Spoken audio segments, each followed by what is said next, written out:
नमस्कार, मैं हुमायूं सिंह और आप देख रहे हैं निक्सई न्यूज। उत्तर प्रदेश में इस बार मायावती को बड़ा झटका लगा, लेकिन अब मायावती अपनी नई स्ट्रेटजी बनाते हुए नजर आ रही है। माना ये जा रहा है कि अब वो हरियाणा में जोरों शोरों से अपना चुनाव प्रचार शुरू करने वाली हैं। अब 1 अगस्त को आकाश आनंद पहली रैली हरियाणा में करने वाले हैं। जी हाँ, आपको बता दें, जब से नेशनल कोऑर्डिनेटर पद से वो दोबारा उनकी वापसी हुई है, अब उनकी ये पहली रैली है। अब ऐसे माना ये जा रहा है कि चंद्रशेखर आजाद हैं जो लगातार रैली पर रैली करते हैं, जनता के बीच में जाते हैं, तमाम छोटे छोटे मुद्दों को उठाते हुए नजर आते हैं। वहीं आकाश आनंद अब इतने दिनों बाद पहली रैली हरियाणा में करने जा रहे हैं। अब क्या मायावती का जो फोकस है वो उत्तर प्रदेश के उपचुनाव से हटकर हरियाणा की तरफ जाता हुआ दिखाई दे रहा है? जी हाँ, आपको बता दें, अभी मायावती ने इनेलो के साथ गठबंधन किया, जिसमें माना ये जा रहा है कि इस बार का जो गठबंधन है कहीं ना कहीं मायावती के लिए फायदेमंद साबित हो सकता है।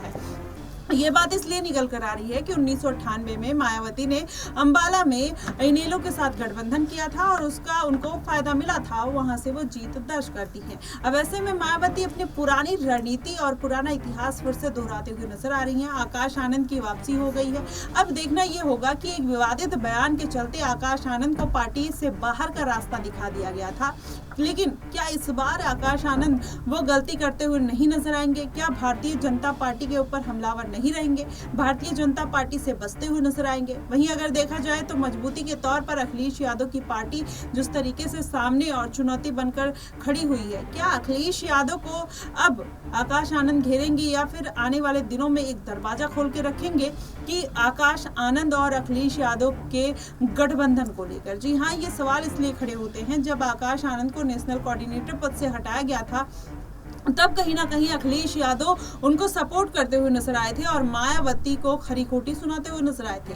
अब माना ही जा रहा है कि क्या अखिलेश यादव आकाश आनंद को साधने का प्रयास करेंगे, क्योंकि इस बार के चुनाव में अखिलेश यादव चाहते थे कि मायावती उनके साथ आ जाए। अब मायावती ने साफ तौर पर मना कर दिया है कि वो किसी के साथ गठबंधन नहीं करेंगी, लेकिन अभी 2027 का जो चुनाव है वो काफी दूर है। ऐसे में अब आकाश आनंद की किस तरीके से स्ट्रेटेजी है, 1 अगस्त को किसके खिलाफ बयानबाजी देते हुए नजर आएंगे? क्योंकि अगर देखा जाए तो भारतीय जनता पार्टी की वजह से उनका पद छीना गया था। उन्होंने सीतापुर की रैली में आतंकवादी बोल दिया था भारतीय जनता पार्टी को। अब ऐसे में माना यही जा रहा है कि इस बार की रैली में आकाश आनंद वो गलती नहीं दोहराएंगे जिसकी वजह से उनको बाहर जाना पड़ा था। अब क्या आकाश आनंद अखिलेश यादव को टारगेट करेंगे, या फिर अगर नहीं करते हैं तो किस तरीके से जनता को अपनी तरफ अट्रैक्ट करेंगे? क्योंकि दलितों का जो छोटा छोटा कह लीजिए समीकरण बनता हुआ नजर आ रहा है, जो मुद्दे तमाम बनते हुए नजर आ रहे हैं, वो चंद्रशेखर आजाद ने अपने पाले में ले लिया है।